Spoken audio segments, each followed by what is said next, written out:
So I'll just give you a little heads up on what's going on. When the organizers arrived at the Puppygram store on Hurstbourne Lane, close to the intersection of Taylorsville Road, they were greeted by Hurstbourne Acres Police, Hagen Property Management, and other people involved with the store and the shopping center. And they were informed that there's only a 12-inch easement at the edge of Hurstbourne Lane, which is mowed, and just assessing it, it's not safe for people to gather there. It's not safe for people to stand by Hurstbourne Lane. So they moved across the street. So literally right across the street from the store is where the organizers are putting up their signs. And they have asked me to just convey to everybody that that's where they're going to be. I'm going to follow them on out here. Let me just switch my camera. Hang on one second.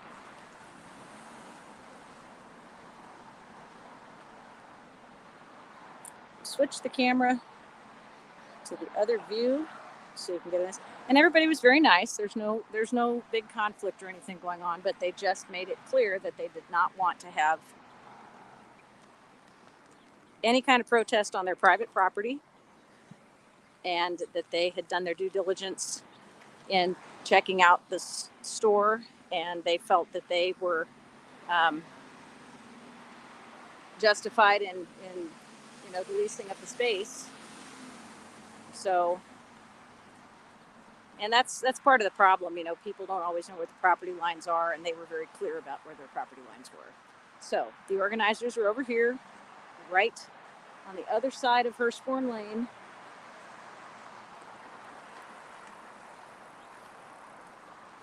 In the grassy area. They're getting ready to set up their signs. You can see the Puppygram store right across the street. They just got here, Summer, so come on over.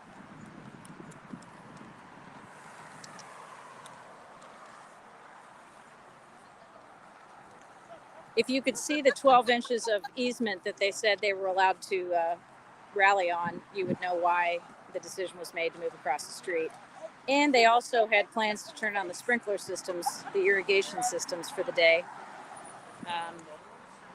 which would be a further deterrent to people protesting. It's actually pretty clever, but okay, we'll see you there. Hello, Miss Michelle. Good morning, Catherine. Good morning, Michelle. Good morning. Good morning. Good morning. Good morning. Good to see you. You too. Miss you. Everybody's gathering to went in. make their opinions known. Really? Yes, they did. Just simply walking in? No. I went in a few minutes early. I looked around. I'm live in case you're wondering. You want to talk about it? You want to talk about it? Sure. Come on. Sure. Come on over here and talk about it. So, come here, Catherine. Hey, Michelle. How are you, love? Good to see you. Okay. All right, put that right there on your shirt. It's fine. All right, this is Catherine Callahan, ladies and gentlemen. She's a local attorney who also has years of experience working in animal rescue, and that's fine. You're fine. Okay, there you go.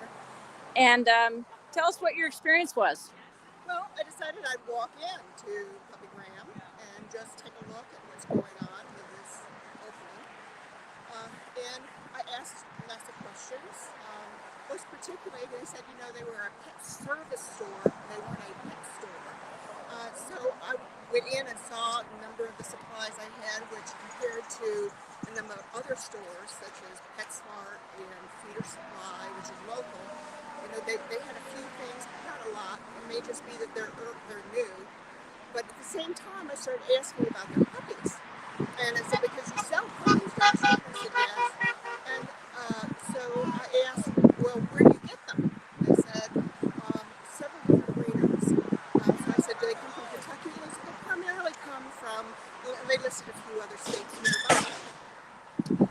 So when I asked about the breeders specifically, I said, well, if somebody wants to know who's breeding the puppies that they want to buy, what do you do? They said, well, if somebody buys a puppy at that time, we may get them information on the breeder so they can follow up. But I said, what about before? And they said, no, not usually before, but, it really depends on the breeder. So then I just asked about whether they get any other animals from Amish breeding facilities. As we all know, history of problems with breeding facilities that are Amish run. This doesn't say anything about the religion. It just simply says statistically what we've seen about Amish breeding facilities. So when I said that, though, he asked me if I was a bigot. Oh. So I said, no, it doesn't have anything to do with their religion. He says, yes, it does, because you're mentioning it's Amish. And I asked him if he had ever been to one. And so he said, this sounds like you're a bigot. Ask me what my religion was. And he says, I think you need to leave. We don't put up with any bigotry in this store.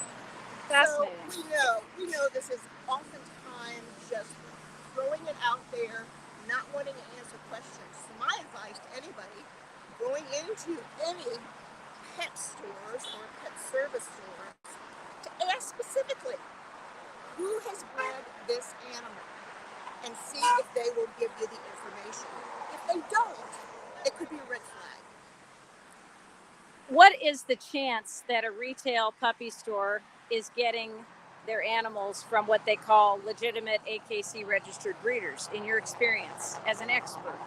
Well, first of all, being AKC doesn't necessarily mean a whole lot. They're a registry, so they might do that. But as an attorney, I actually dealt with somebody who's a backyard breeder of an animal that was a CDC registered animal. And they bred them, and it wasn't necessarily a good thing. So I don't necessarily put a whole lot of emphasis on that unless they go directly to the breeder. And we all know if you're going to buy a dog that has been bred specifically for resale, you need to go and ask a lot of questions. You need to go to that breeder. You need to see the mother of that dog. You need to see the facility in which that dog was born, raised, including the mother. Make sure that they're not in feces, urine. They've been kept in cages the entire time. So it's not simply a profit maker. People have asked me, what is the definition of a puppy mill? It's generally a commercial breeding facility that puts profit over the welfare of the animal. So you will find a lot of these animals that come from breeding facilities that are deemed puppy mills, that they have not taken care of their animals. They may have veterinary issues. And facilities such as the one across the street, and I'm not saying specifically that one, is that you have to be careful of what you are getting as a consumer as well. We have seen numerous chains of pet stores across the country that sell animals, and they find out because once the person has bought them and taken them home, become emotionally attached to them, then they develop a lot of problems. Veterinary expenses pile up, and they even die. And we have had, seen investigations that have been undercover, so that we need people to be concerned not only for the welfare of the animals, but as reasonable, reputable consumers. I think that one of the biggest heartbreaks for a lot of people in the animal rescue community that I'm hearing about is that our shelters are overwhelmed, our rescues are overwhelmed and compassion fatigued. There are so many places that a dog can be obtained at no charge, and shots are given, spays and neuters, like at Louisville Metro Animal Services, Kentucky Humane Society, Animal Care Society, all these places who do all the work, they do all the veterinary work, and then you've got a good healthy dog that you don't have to worry about. Exactly, and it ends up becoming cheaper in many ways, because even you're paying more than just $5 for an animal, all the spay neuter, all the shots have already been taken care of. Now, we would always prefer that a person adopt an animal rather than purchase an animal. But we also know that that's not necessarily going to happen all the time. So if you're going to go with a breeder, there are certain guidelines you should follow. However, we already know this year we're seeing shelters that are packed to the gills. Yep. They are going to have to simply start euthanizing for space, or they will not be able to take in any more animals. We don't want to have shelters return to that where healthy animals are euthanized simply because there's no place for them to go. Well, and that's the part, about places like Louisville Metro Animal Services and Kentucky Humane Society, which are no-kill shelters. Explain to people what no-kill actually means, Catherine. Oftentimes, not necessarily 100% no euthanasia, because you may have animals that, for example, are very, very ill, and it would be cruel to continue their lives even with treatment, if they're going to die. So there is a humane euthanasia that can take place as much as possible. So it doesn't necessarily mean that every single animal is going to come out of that shelter, but they're not going to be euthanized for space. That is a big issue, or even to a great degree for behavior, because trainers can deal with the behavior issues also. So I think that the number is 95% release live. That's what LMAS has, yeah. And they only have to have 90, but LMAS has a 95% live release rate, for example. So I think that there are a lot of things that the public needs to do to educate themselves on what can be done with these facilities.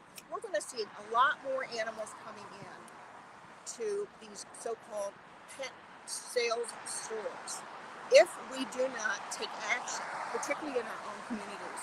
And there are 5 states that have enacted legislation statewide that said you do not have pet sales in pet stores per se. You do not necessarily have them even online. Local communities across the country are doing it. In Kentucky, we've had one city, Elizabethtown, that has passed an ordinance banning sales of dogs and cats in pet stores. Now, we are saying that this has to be done in a proper way, and it doesn't drive the stores out of business. I mean, we see with Feeder Supply, we see with PetSmart, that they will have animals sometimes in their stores, which drives the sales of accessories and keeps them in business. But those are all shelter animals, right? And they're shelter or rescue animals. So there is a mechanism for doing this. So we're simply saying stores like this are fine if they are not selling animals directly from breeders, because you have to see the breeding operation to know if you are getting a healthy puppy. Okay, so let's just talk about breeders for a minute, because it's not anybody's favorite subject, because a lot of folks are really pro-shelter, pro-adopt, don't shop. That's what some of these signs say. Would a typical reputable, as you call it, reputable AKC registered breeder use a third-party retail store to purvey their puppies? Not usually. Yeah. Not usually. How would they normally do it? Normally, they would have you come to their facility to see the mother dog, see where the mother dog is, the conditions, open their doors to give you access to that information, and also probably provide you with any information on the veterinary history of that animal and that mother. You want a healthy puppy. Not only that, but you want the parents of that puppy to have had a good life and being properly cared for. And we're not saying providing them pillows and so forth. We're saying the reasonable quality of life for an animal who is bred. And the breeding has to be done in a healthy way. Some of these puppy mills will turn out puppies as quickly as they possibly can, to the detriment of the mother. We don't want to have that happen anymore. We want that to stop. But simply by saying we won't provide you the information about any of our breeders is certainly a red flag. So I think one of the things that concerns many, many people about the stores in Louisville that do exist, retail animals and sales stores, are that they have complained. There have been lots of complaints. I've seen a lot of their reviews have been very negative. In this particular case, I saw a ton of people leaving negative reviews on the Puppygram page, and as quickly as they left a comment on their page, they were deleted, and then those people were blocked, and they were contacting me and contacting other media saying we've been blocked from Puppygram because they don't want anybody to say anything bad about them. Then people started to do reviews that were negative, and they ended up taking down the reviews, because you can't just selectively delete reviews, right? Those are all kind of red flags, aren't they? I think there's a lot of red flags when things like that happen. So it doesn't necessarily mean that you should say just cut them off, because I believe in education. People need to educate themselves. They need to go and ask questions. So if anybody is going to go to this facility, ask who the breeder is. And if they do not tell you, that's a red flag. If they do tell you, then you should be going and checking out that breeder personally. No puppy transfers in parking lots. They need to go and see the facility. I have been told that they are shipping puppies as well, which is something that would concern me. I don't even like to put my dog on a plane unless they're in the cabin with me. Well, we of course, we technically ship animals when we are doing the transportation legs from maybe Georgia to Canada, but it's not the same thing. No. So I think that, you have to be very careful about when you say things about shipping, how is that done? We have heard the horror stories of people even taking their own animals on planes, and they don't survive the plane trip because they're either in the cargo hold, or at least in one case it was put up in a luggage rack. So education is so important in cases like this, and the more people know about it, the more people see your live streams, they will learn. And of course, there are always places that they can ask questions of. They can call the local rescues, local animal shelters, and I think that there are some that are better than others. But simply finding more information even online from various national groups such as ASPCA, Best Friends, Humane Society of the United States, all of those will have information on what you should look for. Yeah. And you can also go to the lost and found pages in any city, and God knows we have enough of them because we're on them all the time, seeing all the lost dogs, all the stray dogs, all the abandoned, abused, neglected dogs, people tying up dogs in the backyard and just leaving them there because they don't have any other use for them. And I think that's the overwhelming message that is being put across today, is that we don't need to sell puppies like purses. Exactly. And I think that's where their big objection is that selling dogs in a store creates an inflow of animals into a community that's already stressed to the max. Yes, exactly. We have that problem here, and we also, in parts of the state, nobody wants to spay or neuter their animals. Yeah, especially in Kentucky. More. So I think, this is at least having something, maybe the impetus to getting some laws passed, even across the state. Now, various local communities certainly can do it very quickly and do it well. But I also would like to put a message out to our state legislators, learn what this means. You can pass some legislation in Frankfurt that will have a profound impact on protecting consumers as well as the animals. And I hope that they will look into this next session. The state of Illinois recently passed a law preventing retail puppy sales. Why is that not possible here? It is possible. It just depends if there is some push of the legislators, and also the legislator being open-minded enough to learn. What are the objections to preventing puppies being sold in stores in the Kentucky legislature that you're aware of? Not a whole lot. I remember when I was lobbying in Frankfurt, Senator Tom Buford, who is now deceased, was a wonderful man, big advocate for animals, asked me at a committee meeting if, when I talk to legislators, do they listen? Put me a little on the spot, so I said, some do, some don't. Really what my response should have been was, some do, most don't. I think that is growing, but it needs to be a constant thing from their constituents to get out there and talk to their legislators, talk to their local electeds as well, to see what can be done quickly. Having a local ordinance passed will not prevent a state law from being passed. Right. But it does show the legislators what needs to be done and what their constituents really want to have happen. I think one of the things that people really need to know is that out of 50 states and 4 territories, including Washington, D.C., Guam, Puerto Rico, and the Virgin Islands, Kentucky ranked 54th for decades.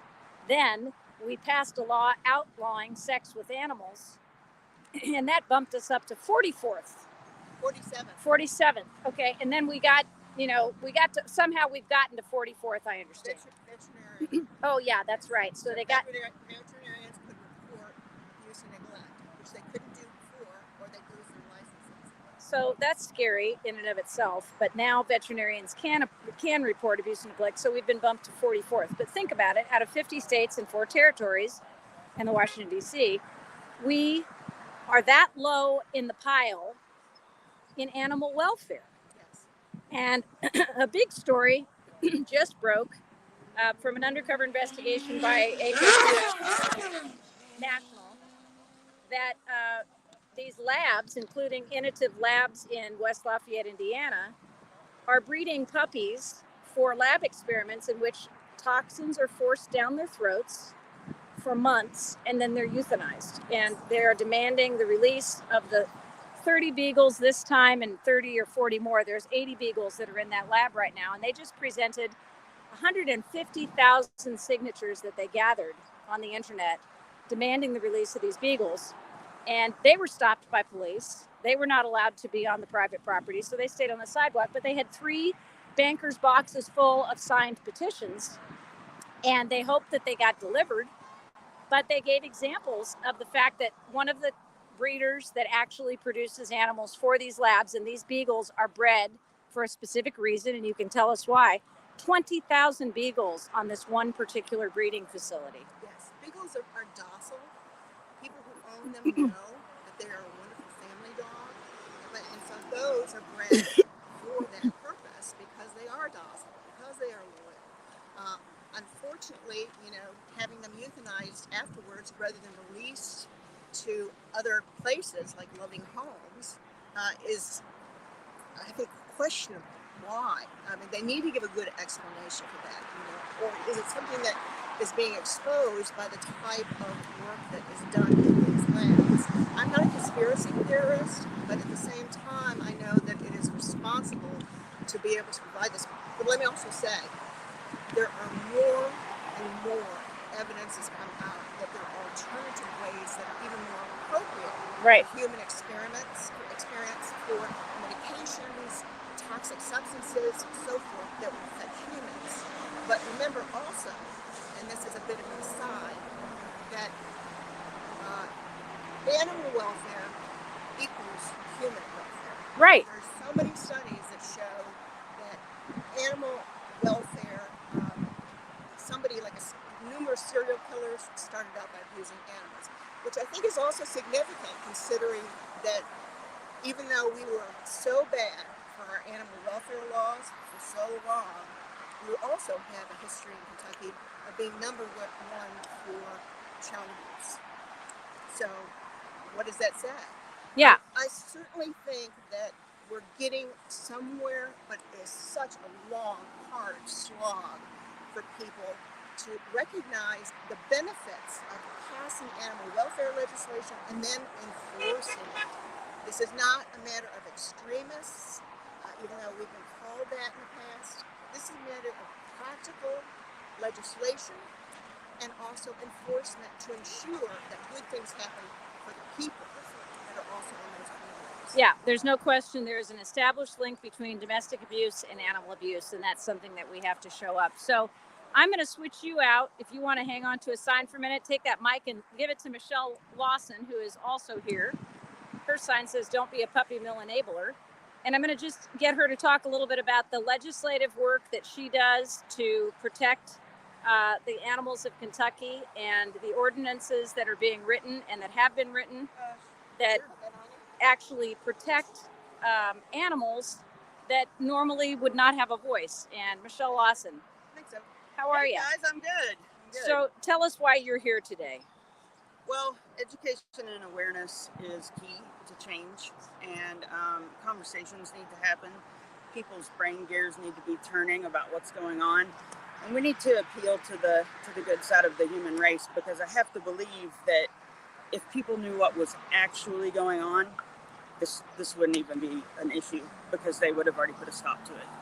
So talk to us a little bit about the legislative work that you do at both the local and the state level to protect animals with Kentucky Animal Action. Last year we passed the extreme weather ordinance in Jefferson County, which also included hot cars. It redefined shelter, gave very strict definitions and standards of what shelter has to be. And if the weather is so extreme that no companion animal could survive outside, animals have to be brought indoors during that extreme weather. And that is in effect already. And then the hot car portion is, it pertains to first responders. And first responders are allowed to break a window to get a pet out of a car if it's in danger. It does not have to be already suffering. Our ordinance made sure that it can be a preventable measure. They don't already have to be suffering, which is what has to happen for state legislation to apply. But we also redefined first responders to include ACOs. So ACOs are now first responders as well. In the past 2 years, we've been pursuing cost of care legislation at the state level. We got very close this year to getting it passed. It didn't happen, but we're hopeful for next session, which doesn't start until the spring of 2023. But there's always something rolling all the time. Kentucky has a lot of work to do. Let's talk a little bit about the cost of care legislation, which is critical in cases like the Trixie Foundation, which was a massive decades-long hoarding situation in Moorhead, Kentucky. And a rescuer who had fought for years to get over 200 animals to safety finally persevered, finally had over 100 dogs seized. And 2 years ago, this was happening in COVID, and I live streamed it. Many of the animals died as a result of the pesticides that were used on the property to keep the fleas and ticks down. They all died of cancer. Animals had to be euthanized because of the terrible shape that they were in.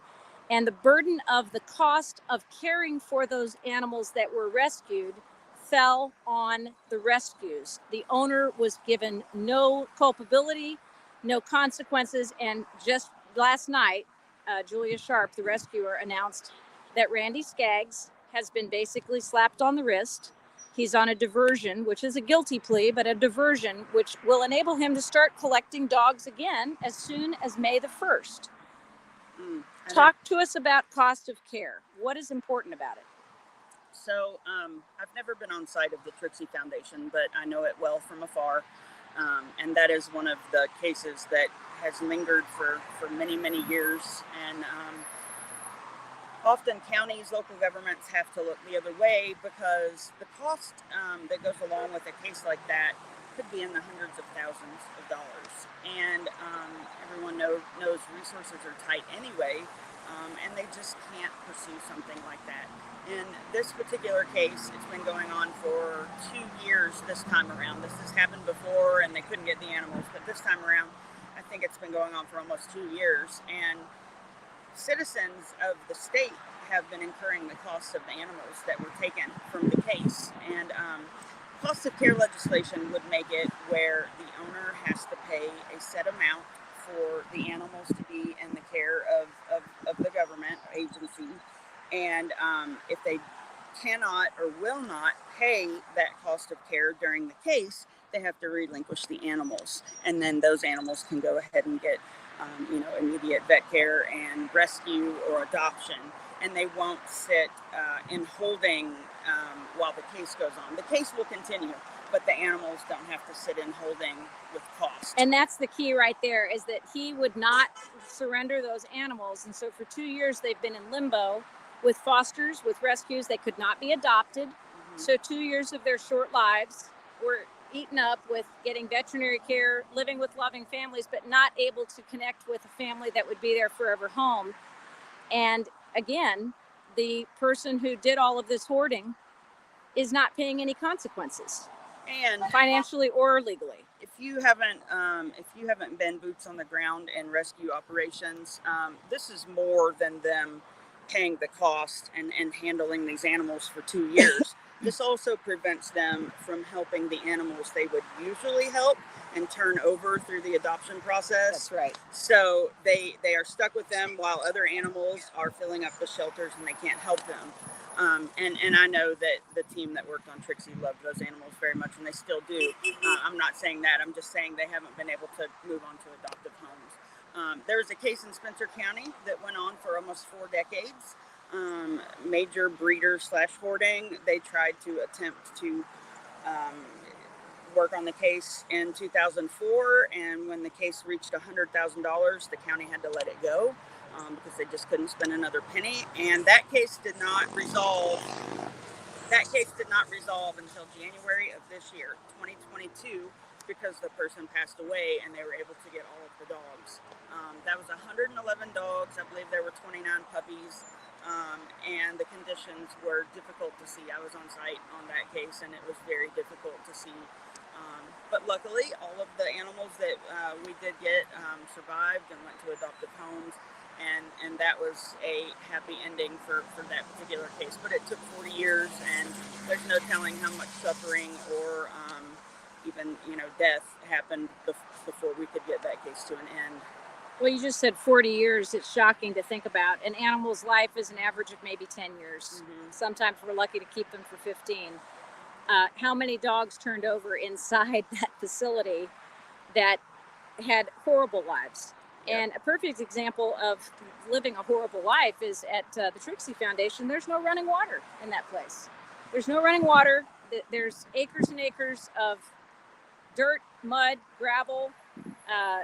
The situation is horrible. And now, because of this plea deal, basically this diversion plea, as of the 1st of May, he gets to collect 10 dogs. As of November, he gets to get 25. As of the 2023, he can have as many as he wants. And the cycle just starts all over again. And that's one of the things that this protest is trying to stop, is what the organizers is telling me, is the flow of puppies and the encouragement of breeders that are not the kind of breeders that you would hope to be able to find to be able to provide you with a lifelong pet of some purebred animal.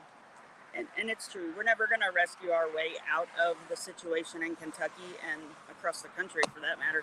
We're never going to rescue our way out of it. But spay-neuter efforts are never going to be completely successful until, until there aren't puppy mills who are breeding animals exponentially, when there are thousands sitting in shelters who are likely going to be euthanized because there just aren't enough homes for them. And, a lot of people don't realize that puppy mills are alive and well, and they are scary places. One of the scariest things I've learned in my research is that the Amish folks, no slap on their religion, are some of the biggest puppy millers in the entire country. I don't have any stats on that, and I don't know what the stats are for Kentucky for that either. I just know that there are many puppy mills in the region, and I'm not sure about that particular thing. Yeah, well, and it goes to show you that people that you would automatically trust are not necessarily the most trustworthy in that particular case, because it's all about the money. You follow the dollars, you follow how much money, and when you're talking about prices across the street here, they've got them listed online for $2,000 to $8,000. It's unbelievable. And people say, "Oh, I want a dog, such and such breed." Well, I can tell you for a fact, I work with many rescues all the time, every day, 7 days a week. I see full-blooded animals in a shelter every day. Of course. And many which I can't place with a rescue because I just put 5 in there yesterday, that kind of thing. There's lots of full-blooded animals in shelters if that's what you really want. And just because a dog comes from a breeder does not mean the chances of the owner keeping it are any higher than if they adopt from a shelter. As a matter of fact, I would be willing to bet, I have not seen stats on this, but I'd be willing to bet adopted dogs tend to stay in homes longer than bred homes. I think you're probably right. Well, I'll let you take the sign back, and I'm going to put one of the organizers on here to talk to us a little bit about what his goal is today, being out here. Half a dozen folks have gathered to hold signs across the street from Puppygram, and thanks for all the work that you do, Michelle. Thank you. I would just like to say, being that we're in Jefferson County is the strongest, most progressive, forward-thinking county, city in the state. And if we allow this kind of behavior here, I feel like we should be setting an example for the rest of the state, take the first step forward. There's been great legislation passed in E-Town recently, and we can do it too. Tell us what the legislation in E-Town is. It's considered puppy mill ban, and it's where retail stores cannot sell puppy mill puppies. They have to do adoption programs. Well, the whole state of Illinois just banned retail sales of puppies. And isn't that wonderful? And cities in Pennsylvania have banned retail sales of puppies. So why are we always at the bottom of the pile? I would like us to be first in something. Yes. Unfortunately, we were first in child abuse for a long time. I think we're second now. But I didn't want to be first in that either. But those go hand in hand, as Joy, usually talks to us. But people need to help raise awareness, make educated decisions, educate yourself. And the most important thing you can do is have a healthy relationship with your legislator. Yep. They represent you, but they don't know what you want them to represent you for unless you tell them. If animals are important to you, they need to know so they can properly represent you. And with that, I'll turn it over to James. Thank you, Michelle. Just hand him the microphone, if you will. We appreciate you. Kentucky Animal Action, guys. Michelle Lawson, also one of the biggest hound rescuers in the state of Kentucky. All right. James Houchins, one of the organizers of this protest across the street from Puppygram. I've explained to everybody that because there's only a 12-inch easement, it was not safe to gather on the other side, so you moved the protest across the street to the grassy area. Tell me why you came out today and why you asked people to come out to hold signs asking people not to buy retail puppies. You know, I've done a lot of work with rescue, with doing cases specifically with boarding and puppy mills, and it's absolutely sickening to see the conditions of how mom and dads are kept. It's awful to see how they're caged, and multiple times they're stacked on top of each other. The feces is just dropping below onto the next dog. It's absolutely disgusting. And these dogs are literally bred over and over and over again just so someone can make $1. You know, this store is very evident in the signs of all the red flags involving a puppy mill. You're not told or able to see parents. You're not able to see where they're bred at. You're not able to see where they're kept at.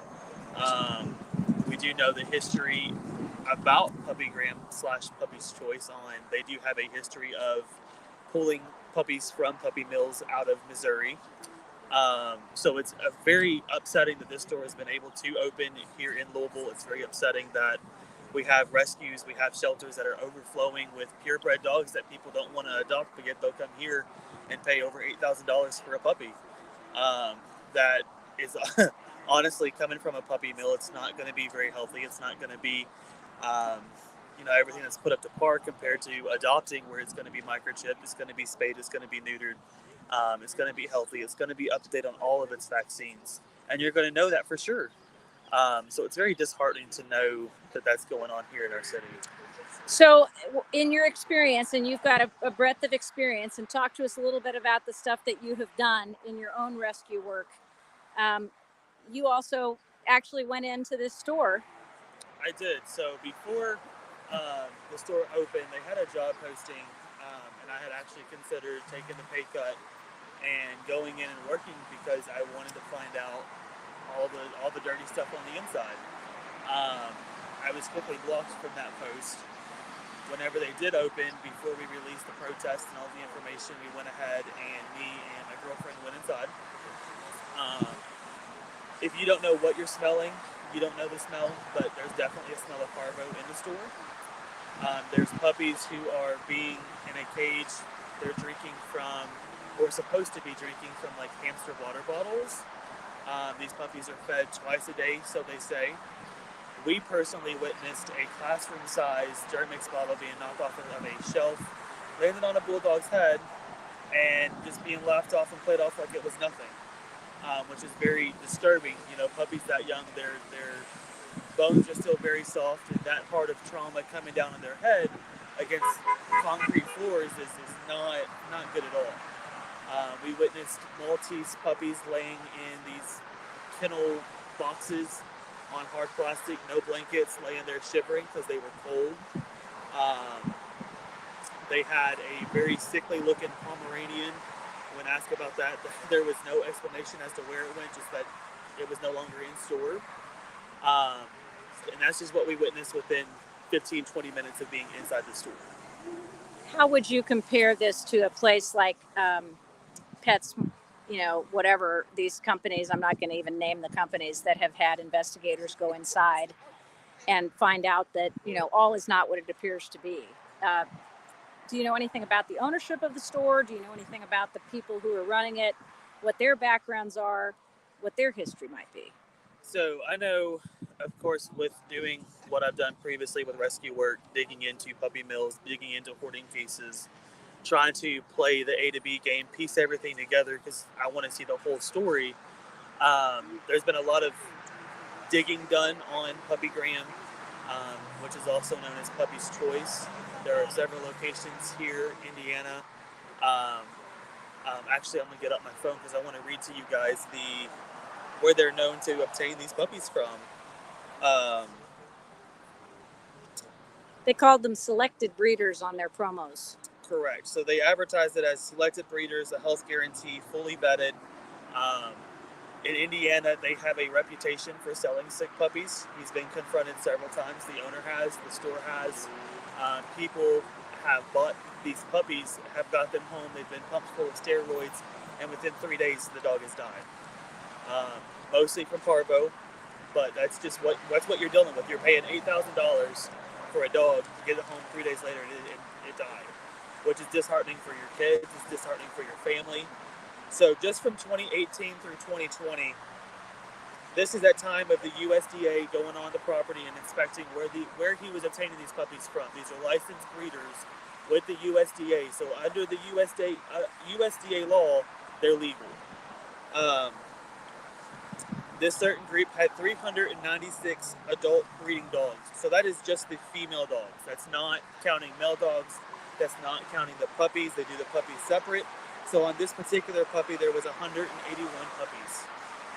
So that's easily over 500 dogs, not counting the male dogs, on one property.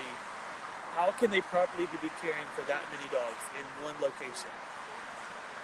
Well, a perfect example is what I was just talking to the other folks about, is that the breeders that supply the laboratories, one location had 20,000 puppies on it. Right. It's not about caring. They view it as produce or product. They don't care the condition. They don't care the injuries. They don't care the sickness. All they think about is how quick can we turn another litter. We particularly asked for a certain breed that they didn't have advertised. They didn't have posted on the website. They didn't have in store. It's kind of an off-the-wall breed. And we said, we're interested in this just to see what the response would be. And I had brought cash with me in case they wanted to see that I was serious. And we were told that they get fresh puppies, almost like it was produce. They don't care about them. But they get a fresh shipment every Wednesday. And because we were in the market today, that he could guarantee the breed I was looking for by May 12th. That is very sickening and disheartening that that's going on in our back door. And people are allowing it. People are supporting it. And choosing not to adopt.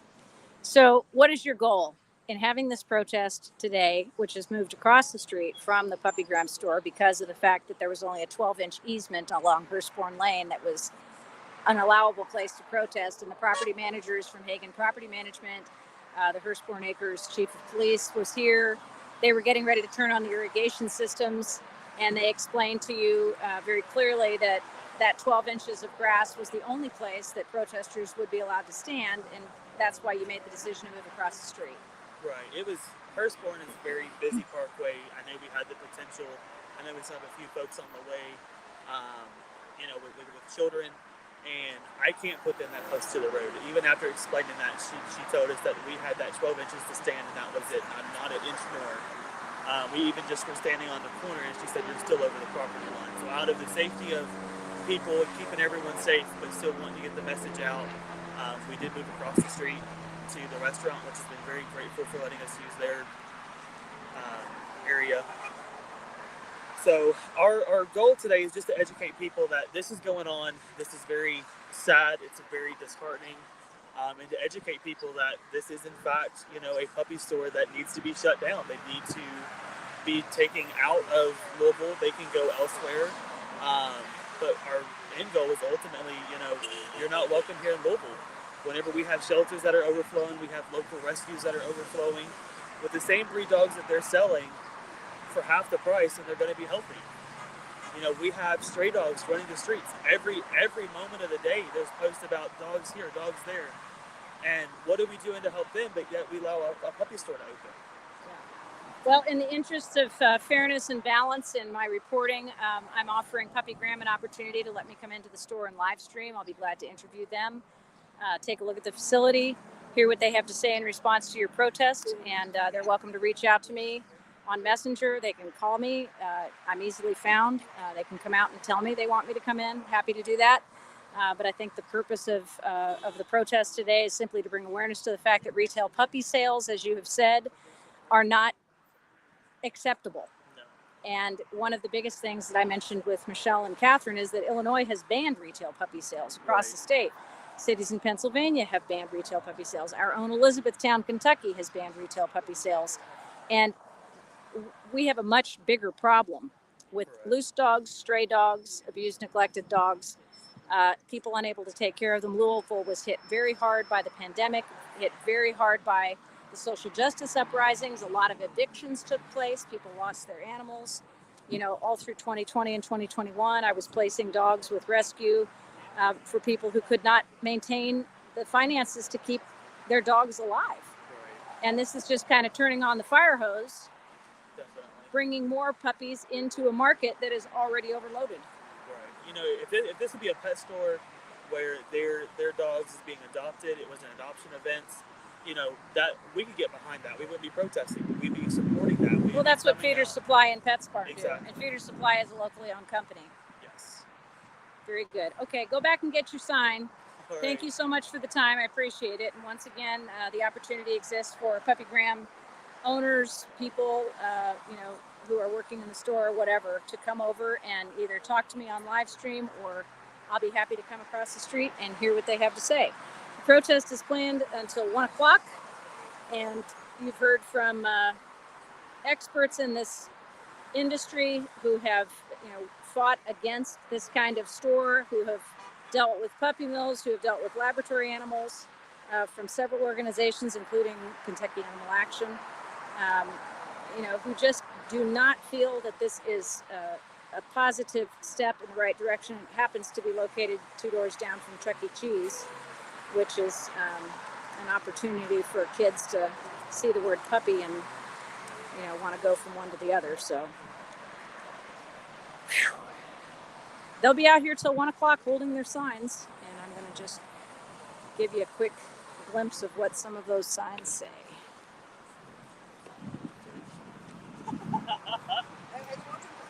It says, "Don't be puppy mill enablers." Let me see your sign. Honk to ban puppy store. Honk to end puppy mills. And again, don't be a puppy mill enabler. There's the keyword: adopt, don't shop. There are so many rescues in this city, and there are so many shelters that do a great job taking care of the stray, lost, unwanted animals, animals that couldn't be kept by their owners, overflowing every day. And just as an animal rescuer myself, you know, I pick up dogs on a regular basis to take to Florida Metro Animal Services, which is where you take stray animals, not put them into rescue, not put them into a house, not rehome them, not keep them, but to actually, you know, get the dog a chance to get back to its home, because it could have been stolen, it could have been lost. I can't tell you the number of loose animals that are running around this town. We don't have any spay or neuter laws that are effective. We don't have requirements for chipping, although that's been a conversation that has been had many, many times at the highest levels, of requiring a microchip with a rabies tag, and I'm hoping that's something that will be effective. And I also understand from sources that Metro Council is already considering drafting an ordinance and seeking support to outright ban retail puppy sales in Jefferson County, which is one of the goals that this particular group of citizens, grassroots organization of citizens, has come up with and has really wanted to get accomplished. So they're going to be here until 1 o'clock, they say. It's cool, it's cloudy, a lot of derby events going on, we know. But if you want to lend your voices, you can join these folks across the street from the store in the easement here on the property, and they will stay here as long as they are able to do so. The goal is to stop the retail sale of puppies, which has been done in Elizabethtown, which has been done in the entire state of Illinois, which has been done in several major cities in Pennsylvania and across the country. I mean, there are a lot of places that have bans against retail puppy sales.